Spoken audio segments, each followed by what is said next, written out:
औद्योगिक सामर्थ्य को ऊर्जा देने वाले इस कानपुर को मेरा शत शत नमन।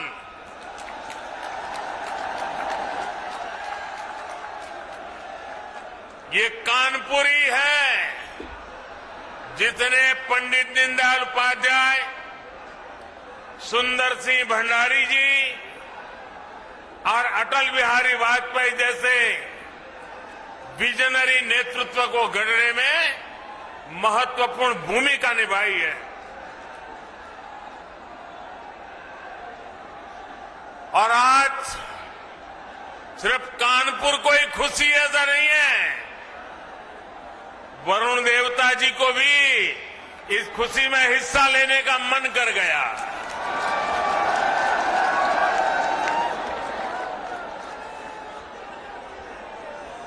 साथियों, कानपुर के लोगों का जो मिजाज है, जो कानपुरिया अंदाज है, जो उनकी हाजिर जवाबी है, उसकी तुलना ही नहीं की जा सकती। ये ठग्गू के लड्डू के यहां क्या लिखा होता है? ठग्गू के लड्डू के यहां क्या लिखा है? ऐसा कोई सगा नहीं, ऐसा कोई सगा नहीं।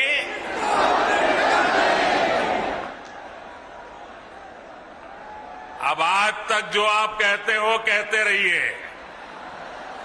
लेकिन मैं तो यही कहूंगा, और जब मैं ये कहता हूं तो मैं कहूंगा ये कानपुरी है जहां ऐसा कोई नहीं जिसको दुलार न मिला हो। साथियों, जब संगठन के काम के लिए मेरा आपके बीच आना होता था तो खूब सुनता था, झाड़े रहो कल्टरगंज, झाड़े रहो कल्टरगंज। आजकल भी आप बोलते हैं कि नई पीढ़ी के लोग भूल गए। साथियों, आज मंगलवार है और पनकी वाले हनुमान जी के आशीर्वाद से आज यूपी के विकास में एक और सुनहरा अध्याय जुड़ रहा है। आज कानपुर को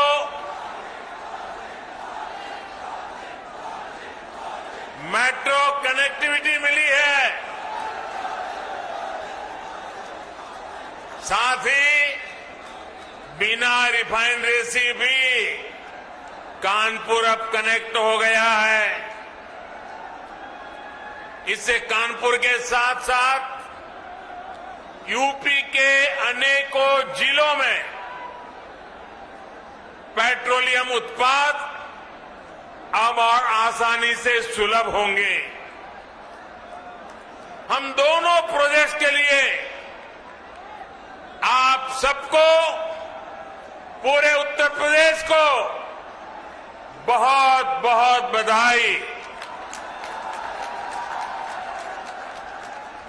आप सबके बीच आने से पहले आईआईटी कानपुर में मेरा कार्यक्रम था। मैं पहली बार मेट्रो का सफर करने पर कानपुर वासियों के मनोभाव, उनकी उमंग उत्साह का साक्षी बनना चाहता था और इसलिए मैंने मेट्रो से सफर करना तय किया। ये मेरे लिए वाकई एक यादगार अनुभव रहा है। साथियों, यूपी में पहले जिन लोगों ने सरकार चलाई, उन्होंने समय की अहमियत कभी नहीं समझी। 21वीं सदी के जिस कालखंड में यूपी को तेज गति से प्रगति करनी थी, उस अमूल्य समय को, उस अहम अवसर को पहले की सरकारों ने गंवा दिया। उनकी प्राथमिकताओं में यूपी का विकास नहीं था। उनकी प्रतिबद्धता यूपी के लोगों के लिए नहीं थी। आज उत्तर प्रदेश में जो डबल इंजन की सरकार चल रही है,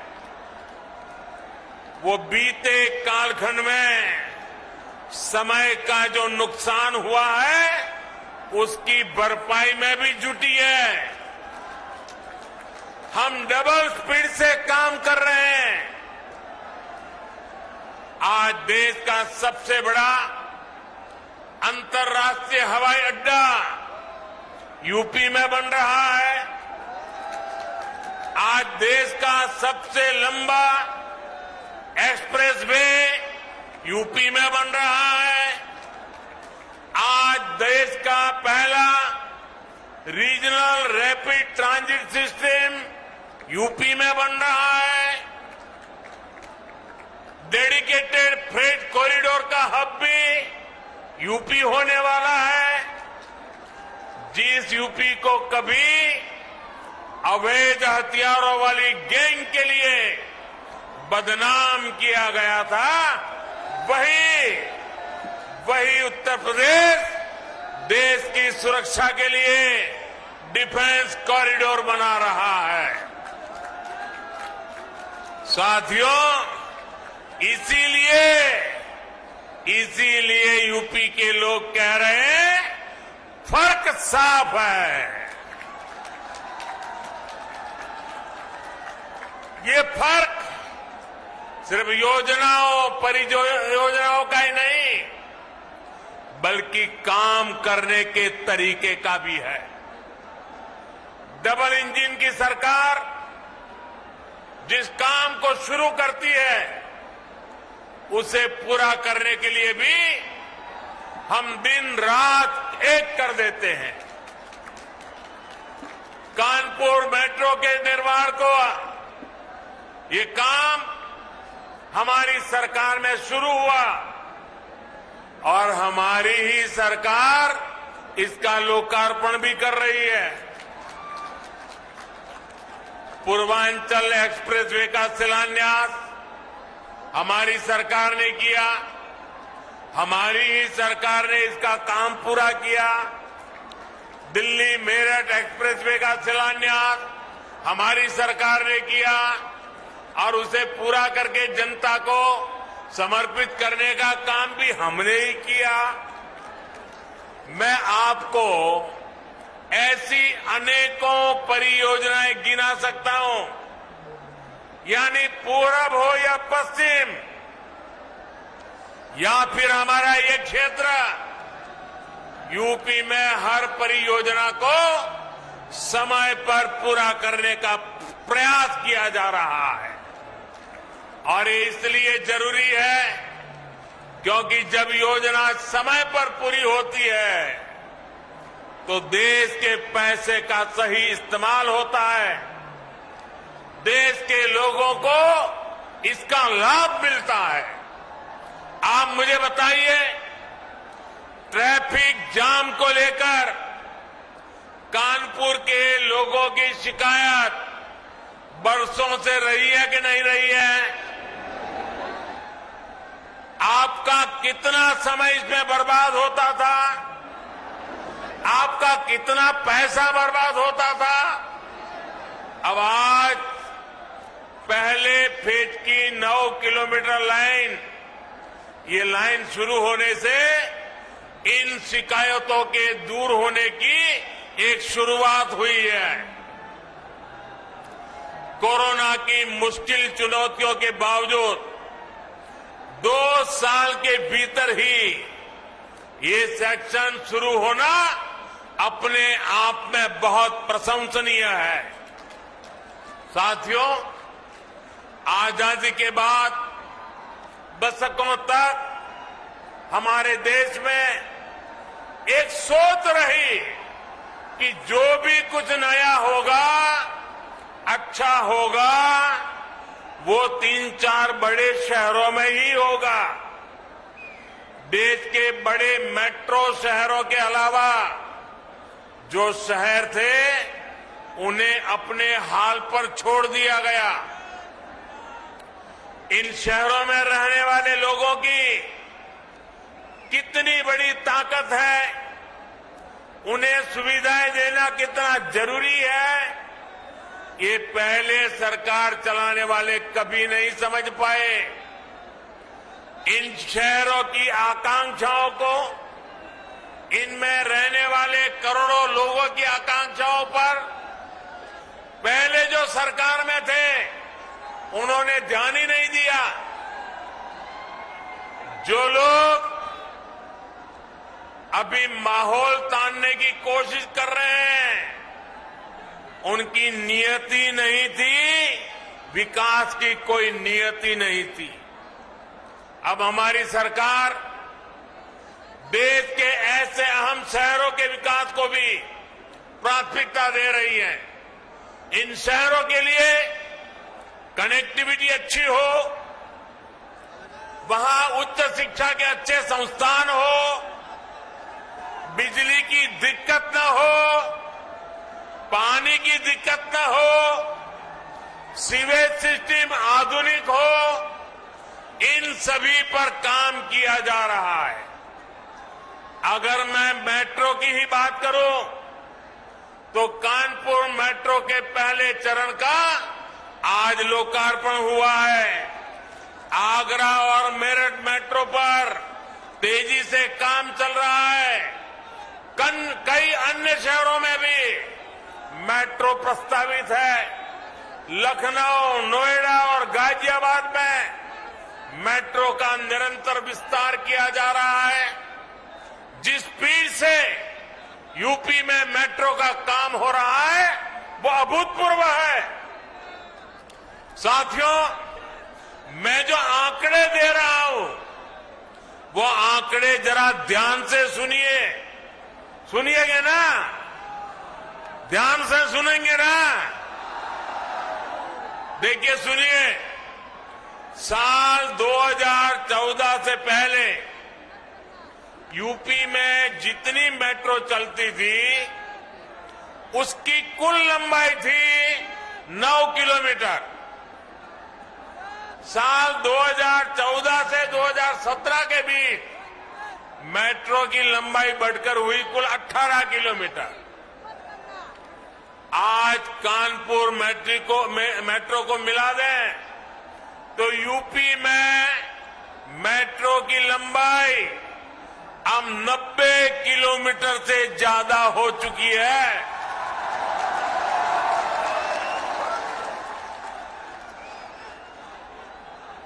कहां 9 किलोमीटर, कहां 90 किलोमीटर।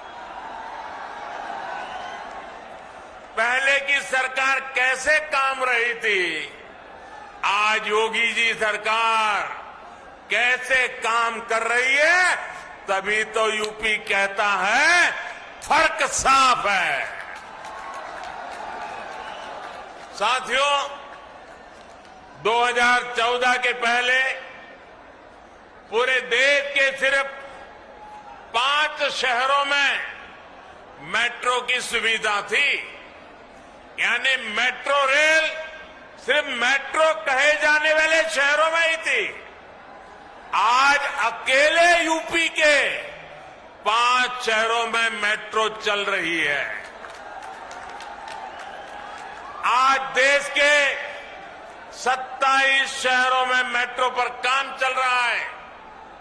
इन शहरों में रहने वाले गरीब परिवारों, मिडिल क्लास परिवारों, उनको आज मेट्रो रेल की वो सुविधा मिल रही है जो मेट्रो शहरों में उपलब्ध होती थी। शहरी गरीबों का जीवन स्तर ऊंचा करने के लिए भी जो प्रयास किए गए हैं, उनसे टियर 2, टियर 3 शहरों में युवाओं का आत्मविश्वास बढ़ा है। यूपी में तो डबल इंजन की सरकार बनने के बाद इसमें बहुत तेजी आई है। साथियों, कोई भी देश हो या राज्य असंतुलित विकास के साथ वो कभी भी आगे नहीं बढ़ सकता। दशकों तक हमारे देश में ये स्थिति रही कि एक हिस्सा का तो विकास हुआ, दूसरा पीछे ही छूट गया।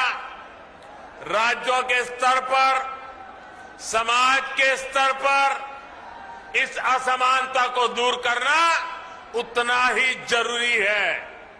इसलिए हमारी सरकार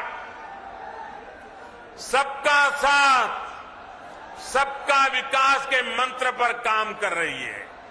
समाज के हर वर्ग, दलित, शोषित, पीड़ित, वंचित, पिछड़े, आदिवासी सभी को हमारी सरकार की योजनाओं उससे बराबर लाभ उनको मिल रहा है। हमारी सरकार उन लोगों पर विशेष ध्यान दे रही है जिन्हें पहले कभी पूछा नहीं गया, जिन पर पहले कभी ध्यान नहीं दिया गया। साथियों, शहर में रहने वाले गरीबों को भी पहले की सरकारों ने बहुत नजरअंदाज किया है। ऐसे शहरी गरीबों के लिए आज पहली बार हमारी सरकार पूरी ईमानदारी से काम कर रही है। मैं आपको एक उदाहरण देता हूं। 2017 से पहले के 10 वर्षों के दौरान यूपी में शहरी गरीबों के लिए सिर्फ 2.5 लाख पक्के मकान ही बन पाए थे।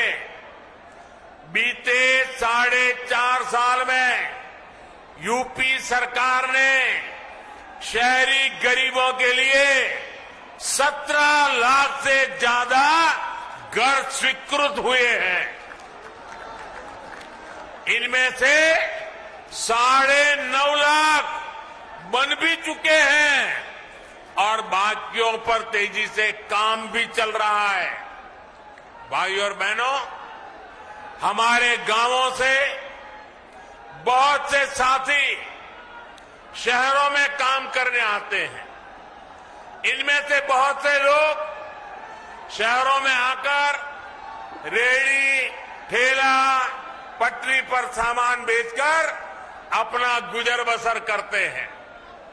आज पहली बार हमारी ही सरकार ने इन लोगों की सूद ली है। इन्हें बैंकों से आसानी से मदद मिले, ये लोग भी डिजिटल लेन देन करें, इस दिशा में हमारी सरकार काम कर रही है।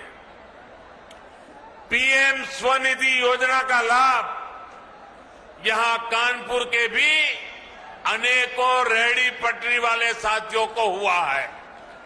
यूपी में स्वनिधि योजना के तहत 7 लाख से अधिक साथियों को 700 करोड़ रुपए से अधिक दिया जा चुका है। भाइयों और बहनों, जनता जनार्दन की आवश्यकताओं को समझना, उसकी सेवा करना हम सभी का दायित्व है।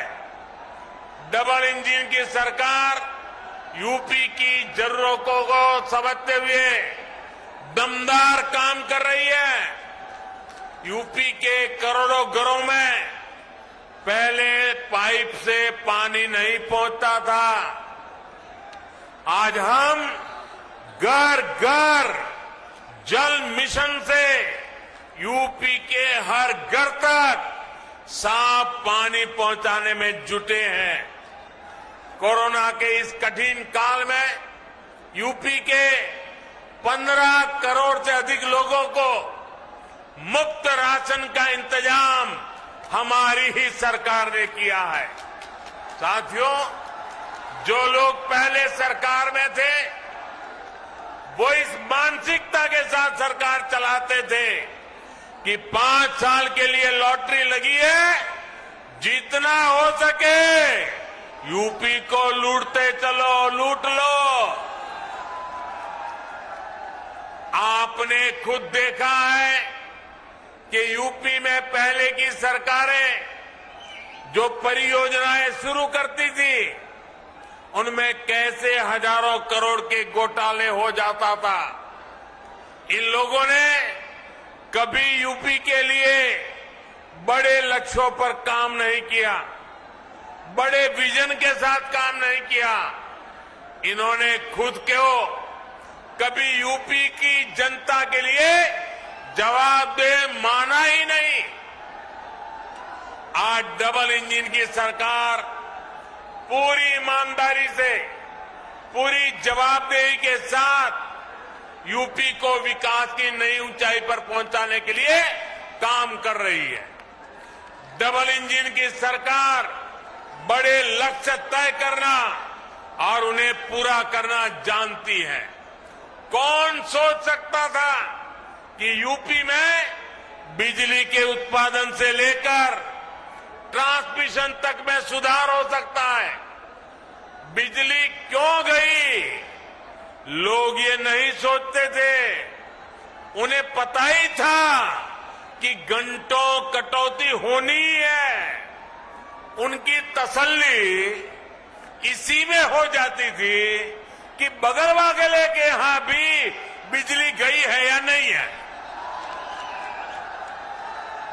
साथियों, कौन सोच सकता था कि गंगा जी में गिरने वाला सीसामऊ जैसा विशाल विकराल नाला भी एक दिन बंद हो सकता है। लेकिन ये काम हमारी डबल इंजन सरकार ने करके दिखाया है।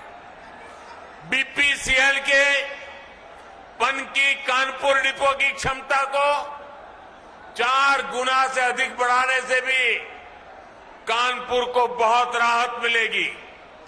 भाइयों और बहनों, कनेक्टिविटी और कम्युनिकेशन से जुड़े इंफ्रास्ट्रक्चर के साथ साथ गैस और पेट्रोलियम पाइपलाइन इंफ्रास्ट्रक्चर पर जो काम हुआ है उसका भी यूपी को बहुत लाभ हुआ है। 2014 तक देश में सिर्फ 14 करोड़ एलपीजी गैस कनेक्शन थे। आज 30 करोड़ से ज्यादा गैस कनेक्शन है। अकेले यूपी में ही लगभग 1 करोड़ 60 लाख गरीब परिवारों को नए एलपीजी गैस कनेक्शन दिए गए हैं। पाइप से सस्ती गैस के कनेक्शन भी 7 सालों में 9 गुना हो चुके हैं। इसलिए ये हो पा रहा है क्योंकि बीते सालों में पेट्रोलियम नेटवर्क का अभूतपूर्व विस्तार किया गया है। बिना पनकी मल्टी प्रोडक्ट पाइपलाइन इस नेटवर्क को और सशक्त करेगी। अब बिना रिफाइनरी से पेट्रोल डीजल जैसे उत्पादों के लिए कानपुर सहित यूपी के अनेक जिलों को ट्रकों पर निर्भर नहीं रहना पड़ेगा। इससे यूपी में विकास के इंजन को बिना रुके ऊर्जा मिलती रहेगी। साथियों, किसी भी राज्य में निवेश के लिए, उद्योगों के लिए, फलने फूलने के लिए सबसे जरूरी है कानून व्यवस्था का राज। यूपी में पहले जो सरकारें रही उन्होंने माफियावाद का पेड़ इतना फैलाया कि उसकी छांव में सारे उद्योग धंधे चौपट हो गए। अब योगी जी की सरकार कानून व्यवस्था का राज वापस लाई है। इसलिए यूपी में अब निवेश भी बढ़ रहा है और अपराधी अपनी जमानत खुद रद्द करवाकर जेल जा रहे हैं। डबल इंजन की सरकार अब एक बार यूपी में औद्योगिक कल्चर को बढ़ावा दे रही है। यहां कानपुर में मेगा लेदर क्लस्टर को मंजूरी दी जा चुकी है। यहां के युवाओं का कौशल विकास करने के लिए फजलगंज में टेक्नोलॉजी सेंटर की स्थापना हुई है। डिफेंस कॉरिडोर हो या फिर एक जनपद एक उत्पाद योजना, इनका लाभ कानपुर के हमारे उद्यमी साथियों को भी मिलेगा होगा। साथियों, केंद्र सरकार की तरफ से भी ईज ऑफ डूइंग बिजनेस बढ़ाने के लिए लगातार काम हो रहा है। नई इकाइयों के लिए कॉरपोरेट टैक्स में कटौती करके 15% करना हो, जीएसटी दरों में कमी करना हो, ढेर सारे कानूनों के जाल को समाप्त करना हो, फेसलेस असेसमेंट हो, इसी दिशा में उठाए गए कदम है। नए क्षेत्रों को बढ़ावा देने के लिए सरकार ने प्रोडक्शन लिंक इंसेंटिव देना भी शुरू किया है। सरकार ने कंप्लीट लॉ के बेहतर बहुत सारे प्रावधानों को भी डीक्रिमिनलाइज कर दिया है, जो हमारे व्यापारी साथियों की मुश्किलें बढ़ाते थे।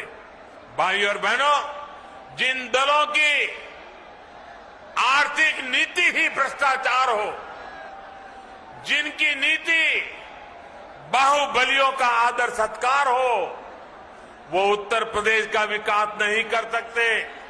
इसलिए इनको हर उस कदम से समस्या होती है जिससे समाज को मजबूती मिलती है, समाज का सशक्तिकरण होता है।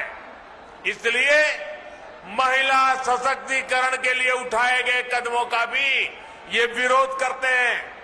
चाहे 3 तलाक के विरुद्ध सख्त कानून हो या फिर लड़के और लड़कियों की शादी की उम्र को बराबर करने का विषय, ये सिर्फ विरोधी करते रहते हैं। हाँ, योगी जी की सरकार के काम को देखकर ये लोग ये जरूर कहते हैं कि ये तो हमने किया था, ये तो हमने किया था। मैं सोच रहा था कि बीते दिनों जो बक्से भर भर के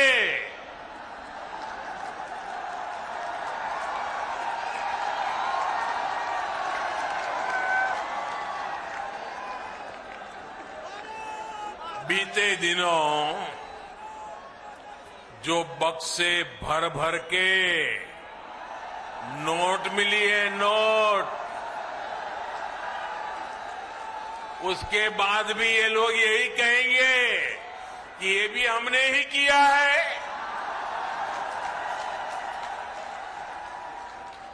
साथियों, आप कानपुर वाले तो बिजनेस को, व्यापार कारोबार को अच्छे से समझते हैं। 2017 से पहले भ्रष्टाचार का जो इत्र उन्होंने पूरे यूपी में छिड़क रखा था, वो फिर सबके सामने आ गया है। लेकिन अब वो मुंह पे ताला लगा के बैठे हैं, क्रेडिट लेने के लिए आगे नहीं आ रहे हैं। नोटों का जो पहाड़ जो पूरे देश ने देखा, वही उनकी उपलब्धि है, यही उनकी सच्चाई है। यूपी के लोग सब देख रहे हैं, सब समझ रहे हैं। इसलिए वो यूपी का विकास करने वालों के साथ है, यूपी को नई ऊंचाई पर पहुंचाने वालों के साथ है। भाइयों बहनों, आज इतनी बड़ी सौगात आपके चरणों में सुपुर्द करते समय अनेक अनेक प्रकार की खुशियों से भरा हुआ ये वातावरण, आज का ये महत्वपूर्ण अवसर बार फिर आप सभी को बहुत बहुत शुभकामनाएं, बहुत बहुत धन्यवाद। भारत माता की, भारत माता की, भारत माता की। बहुत बहुत धन्यवाद।